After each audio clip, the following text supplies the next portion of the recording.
আবারও ট্রেন থেকে বিপুল পরিমাণ নগদ টাকা উদ্ধার। এবারও সেই কলকাতা থেকে কাঞ্চনজঙ্ঘা এক্সপ্রেস ট্রেন থেকে টাকাগুলি উদ্ধার করা হয়েছে। এবার মোট 9,56,000 টাকা উদ্ধার হয়েছে।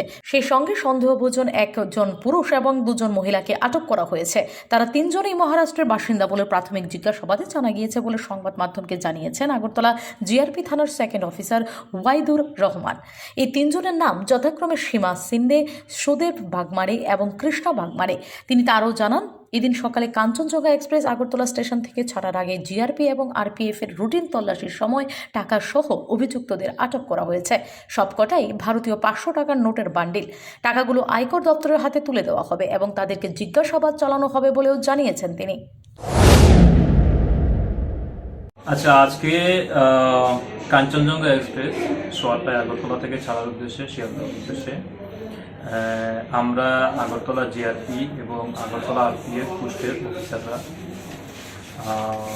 আমাদের বড় নেতৃত্বে আমরা ওইখানে আগরতলা স্টেশনের চেকিংয়ের সময় মহারাষ্ট্রের 3জন লোককে আটক করেছি।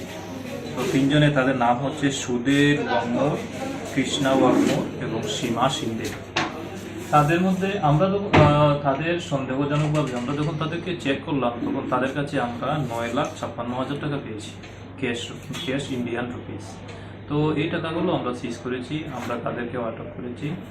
আর পরবর্তীতে আমরা তাদেরকে মোটামুটি আমাদের আইনে যে ফর্মালিটি আছে সেগুলো করে আমরা ইনকাম ট্যাক্সের হাতে তাদেরকে সুপোর্ট করব।